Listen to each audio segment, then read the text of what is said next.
Okay, so good afternoon. This session is all about telephone interviews and why employers use them as part of the selection and recruitment process. It will include lots of tips to give you more confidence when you're being interviewed via telephone. As we go along, I might well be asking you some questions for your particular thoughts as we go along. So please use the chat box where you've already put in, what degrees you're doing.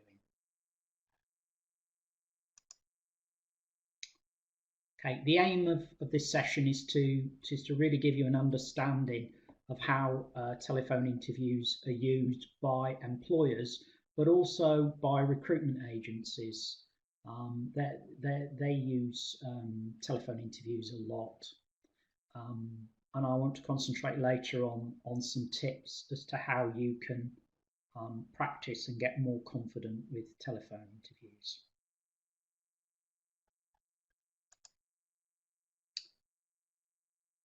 Right, to start off with, I just want to get your thoughts on why employers or recruitment agencies use telephone interviews. It's a big part of graduate recruitment. It's a big part of going for jobs in lots of different industries, whether it's something like publishing, or certainly the media. They would use telephone interviews. But even public sector organisations may use a telephone interview as part of the application process. What are your thoughts about why those are being used by employers? If you've got any thoughts, put them in the chat box as we go along.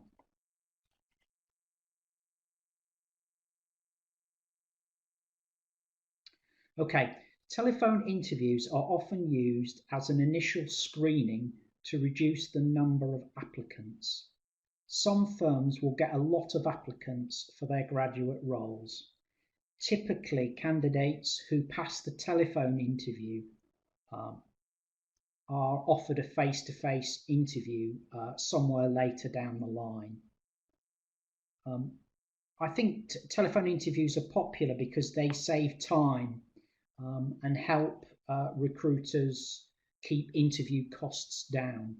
Telephone interviews eliminate having to pay candidates' travel costs, so that's a saving for an employer. However, I think they do have downsides. In most cases, you'll be answering questions under a strict time limit, and this can make it perhaps a more nerve-wracking process than a face-to-face interview. And I think also not being able to see the interviewer because you're on the telephone, that presents its own difficulties because you can't always gauge how your answer's being received like you can in a face-to-face interview.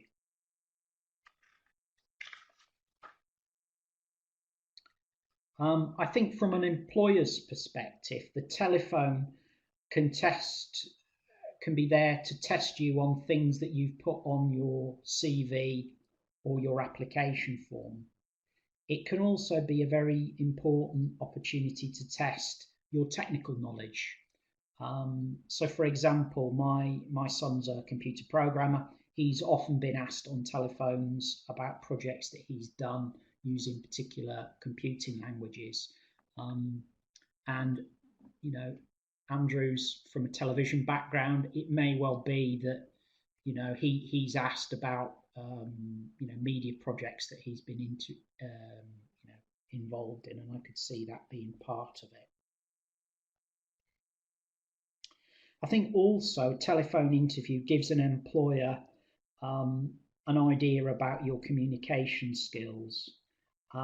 They'd like to know how well you talk, about your previous job experiences, how well you can listen and respond to specific questions, and how well you can come up with good questions to ask the interviewer. the classic question at the end of many interviews, have you got any questions for us? So they're often looking out for those kinds of things. I think the question is, not everybody is totally confident on talking to an employer on the phone. And I get that. But I think it's important in this session to outline it's definitely a skill that you can learn. The more times you have telephone interviews, I think the more confident you'll be. And certainly when it gets onto my tips, hopefully you'll see that there's a way to develop those skills.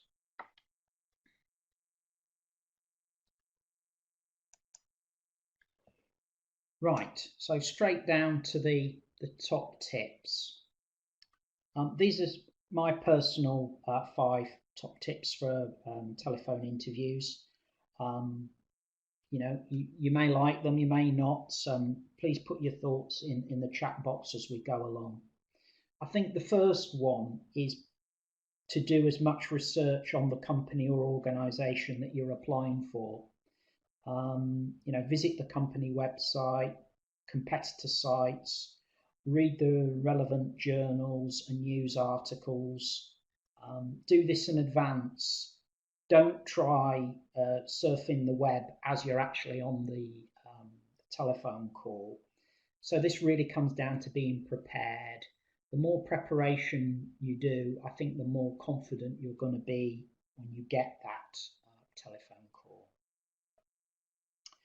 My second tip is obviously to pick a suitable location to take the call. I think it's really important to do this. Avoid a noisy or public space. Instead, opt for a private, quiet location, such as your home or wherever you think you can answer the questions undisturbed. Minimize background noise by closing windows and turning off televisions or radios, and turn off electronic devices to silent to avoid distraction. The third tip's a bit unusual. I've called it dress to impress. A lot of websites advise you to perhaps take the interview seriously by dressing up for it. I know it's only on an interview, but I think by dressing appropriately and smartly for the interview, this will make you psychologically feel that it's important, and I think it will give you the edge. I've had a lot of anecdotes from students recently who've had interviews on Skype who've been asked to stand up. I think the employers have been checking to make sure what they're actually wearing. So even for telephone interviews, I think that's important. Number 4 is focus on the questions. I think you need to listen carefully to the questions. As I said, you could get a variety of questions. Some could be very general. Some could be about specific skills and experience that you have. You could even get the dreaded scenario question, where you're given a little story and you're asked, what would you do in that particular scenario? But I think when you are given these questions, don't be afraid. It is a two-way process. A telephone interview is a two-way process. If the question's not clear to you, make sure you ask for clarification or ask for the question to be repeated. If you have a disability, don't forget to highlight this to the employer, perhaps beforehand, and ask for reasonable adjustments. Most employers these days will put in their adverts that they will make reasonable adjustments. Number 5 is pacing. Speak at an even pace. It's harder to appreciate just how fast we are speaking over the phone. And I think particularly if you're nervous, that's especially can be the case. If you notice that you are speaking too fast, then just take a little pause, take a deep breath, and try and come back to a sort of a natural pace. I would also sort of recommend getting up and perhaps walking around if that's possible, so that you make sure you're regulating your speaking patterns and that you feel more at ease. Okay, so at the end of the interview, remember your manners, thank the interviewer for their time and state that you've enjoyed learning more about this particular opportunity. Show your interest in the role. Make sure that they're left with the impression that you're somebody that's keen and enthusiastic about the role. But it's fine to try and clarify the next steps. If it's an employer or a recruitment agency, make sure you're clear what's going to happen next. If you're successful with a telephone interview, will you be called into a face-to-face or Skype interview? Will you get a psychometric test? What's the next step? Make sure that you clarify that before you finish the call. Okay, so I'm very keen to hear your thoughts in a second. So I just want to so obviously throughout the summer we've been having a whole range of different webinars on a variety of subjects.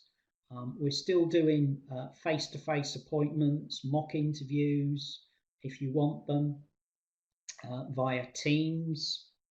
And if you want to book one of those, you just need to use the telephone numbers and the web addresses on this slide in order to do that. Okay, I'll just finish